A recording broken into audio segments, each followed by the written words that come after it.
আওয়ামী লীগের সাধারণ সম্পাদককে আটক করেছে ঢাকা মহানগর গোয়েন্দা পুলিশ। আওয়ামী লীগের সাধারণ সম্পাদককে আটক করেছে ঢাকা মহানগর গোয়েন্দা পুলিশ।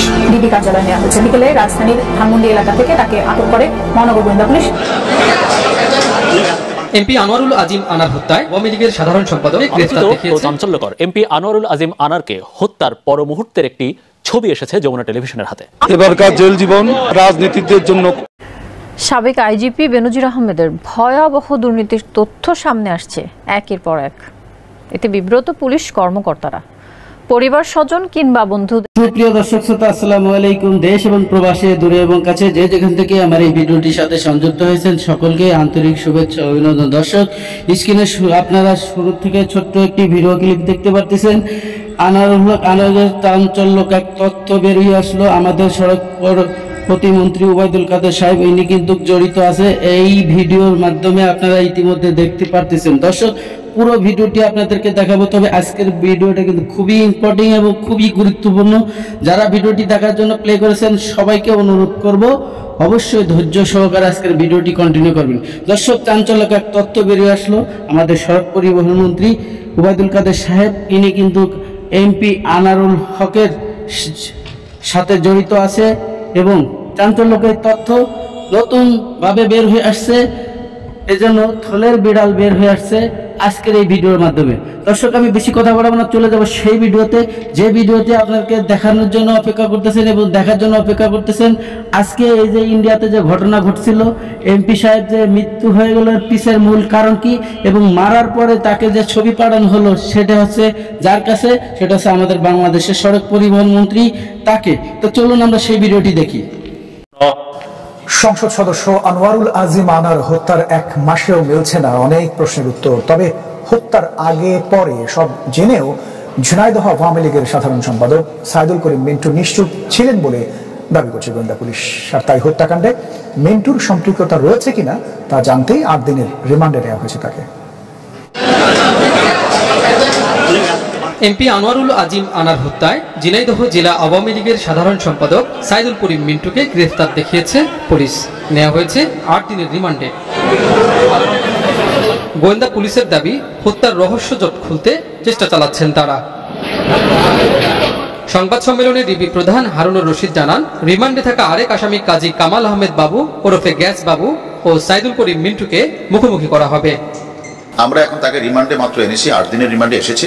আসার পরে আমরা দুইজনকে আমরা সামনাসামনি করে আমরা ভেরিফাই করে বাক যাবতীয় তথ্য পরে আপনাদের জানাতে পারব। প্রয়োজন বোধে আমরা এই ওর শিমুল ভুইয়াকে আবার আমরা রিমান্ডের জিজ্ঞাসাবাদ করব। তার দাবি, আনারকে হত্যার পর বাবুর ফোনে ছবি পাঠায় শিমুল ভুইয়া। সেই ছবি দেখানো হয় মিন্টুকে। আনারের মৃতদেহের ছবি দেখেও চুপ ছিলেন মিন্টু।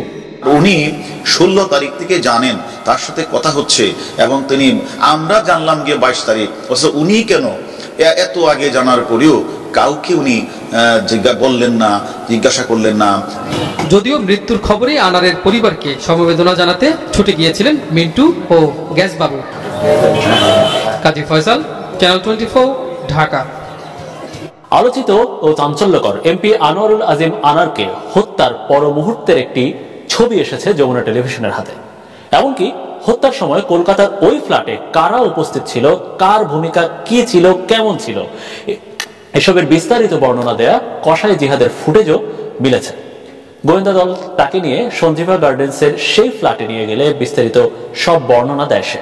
গুরুত্বপূর্ণ সেই ভিডিও সম্পর্কে আরো জানাচ্ছেন আমাদের সহকর্মীরা।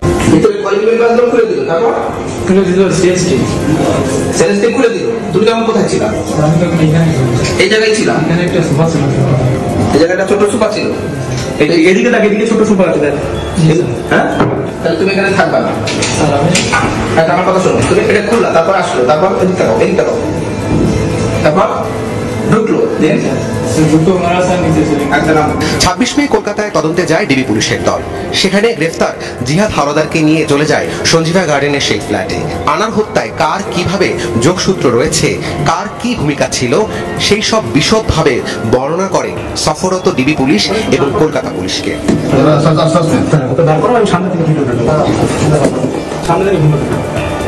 ট্রিপ্লেক্স ফ্ল্যাট ছিল সেটি। ফ্ল্যাটে প্রথমে আনারকে রিসিভ করে শিলাস্তি, বসতে বলে বসার ঘরে, পরে আসে জিহাদ, আনারকে নেমে যেতে বলে নিচের ফ্ল্যাটে। বাড়ি কোন জায়গায় ছিল? মাথা এই জায়গায়, তাই তো? কোন জায়গায় ছিল না, ছিল স্যার, ছিল। নিচে নামার পর জিহাদ জানায় অভিযুক্ত প্রায় সবাই বিছানায় আনারকে হত্যা করে, পরে সেই ফ্ল্যাটের বাথরুমে কাটাকাটি করে ফ্ল্যাশ করে দেয়। তার মূল যে কিলার শিমুল ভুইয়া বাংলাদেশে আসলেন 15 তারিখ, 16 তারিখ এসে তিনি ভাঙ্গাই গেলেন। ওনারা ভাঙ্গা থেকে আসলেন, ওনাদেরকে দেখালেন, ওনারা দেখলেন, দেখার পরে উনি অনেককে দেখালেন। জনপ্রিয় এমপিকে তারা এইভাবে মারলেন আর তারা দেখে এটা হজম করলেন। কেন হজম করলেন সেটাই তো জানতে চাইবে আমার তদন্ত, সেটা জিজ্ঞাসাবাদ করবেন। বাংলাদেশ এবং ভারতে গ্রেফতার সকলেই এই হত্যার সাথে জড়িত বলে জানায় কসাই জিহাদ হাওলাদার।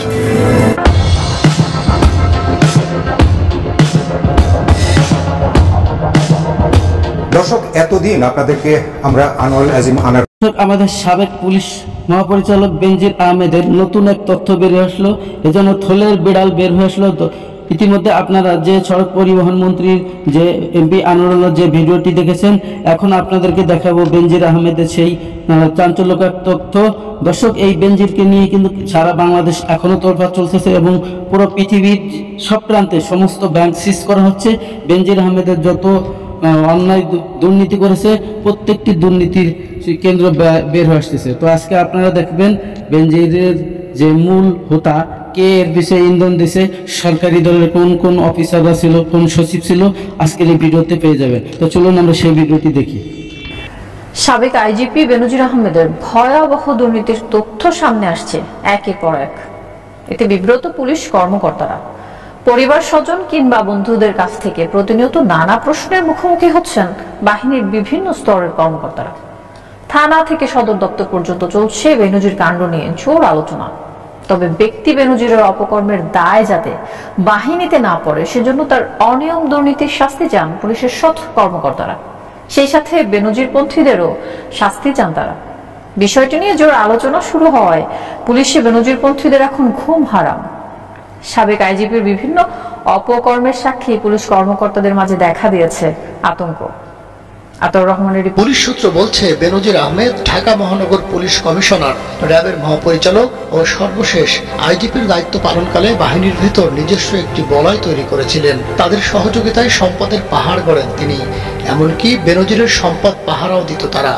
শক্তিশালী ওই বলয়ের কাছে তখন পেশাদার কর্মকর্তারা ছিলেন কোণঠাসা।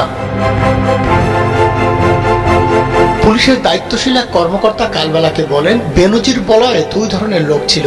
এক গ্রুপ পুলিশের কেনাকাটা সহ আর্থিক সুবিধা পেত, অন্য গ্রুপকে পরিকল্পিতভাবে বিভিন্ন জেলায় পদায়ন করা হতো। পরে তারাই বেনজিরকে সম্পদ গড়তে সহায়তা করে। পুলিশের আরো এক কর্মকর্তা কালবেলাকে বলেন, বেনজিরের দায়িত্ব পালনকালে পুলিশের কারা কোন পদে ছিলেন সেটা খুঁজলেই তার সহযোগীদের পাওয়া যাবে।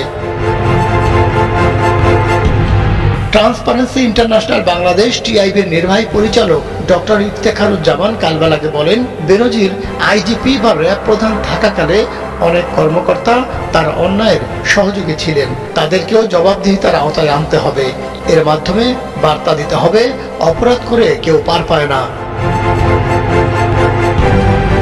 দুদকের নথি অনুযায়ী বেনজির 2009 থেকে 2023 সালের মধ্যে অন্তত 204.5 একর জমির মালিক হয়েছেন। সেই সাথে ঢাকা, গোপালগঞ্জ, মাদারীপুর ও কক্সবাজারে তার স্ত্রী ও 3 মেয়ের নামে জমির সন্ধান পেয়েছেন দুদকের তদন্তকারীরা। পুলিশ সূত্র বলছে, বেনজিরের বড় আয়ের উৎস ছিল পুলিশের কেনাকাটা। তিনি ডিএমপি কমিশনার থাকাকালে ডিএমপি অফিস থেকে কেনাকাটা করাতেন। আবার বেনজির যখন আইজিপি হলেন তখনও এই কেনাকাটা নিজের নিয়ন্ত্রণে রাখেন তিনি। বেনজিরের অবৈধ আয়ের আরেকটি বড় উৎস ছিল পুলিশের আবাসনের জমি কেনা ও দেশের বিভিন্ন এলাকায় পুলিশ স্থাপনা নির্মাণ। নিজের প্রভাব খাটিয়ে নামমাত্র টাকায় জমি কিনতেন বেনজির, কিন্তু বিল করতেন বাজার মূল্য হিসেবে। মাহমুদ সোহেল, কালবেলা। প্রিয় দর্শক, ধৈর্য সহকারে যারা আমার এই ভিডিও ক্লিপটা দেখেছেন, আর হয়তোবা আপনাদের ভালো লেগেছে, আর যদি ভালো লেগে থাকে অবশ্যই আপনার মূল্যবান মতামত কমেন্ট বক্সে কমেন্ট করে জানাবেন এবং ভিডিওটি যদি ভালো লাগে, চ্যানেলটিকে যদি সাবস্ক্রাইব করতে মন চায় অবশ্যই সাবস্ক্রাইব করে রাখবেন পরবর্তী ভিডিও পাওয়ার জন্য। দর্শক, আজকের মতো ভিডিও থেকে বিদায় নেব। সবাই ভালো থাকবেন, সুস্থ থাকবেন। আল্লাহ হাফেজ।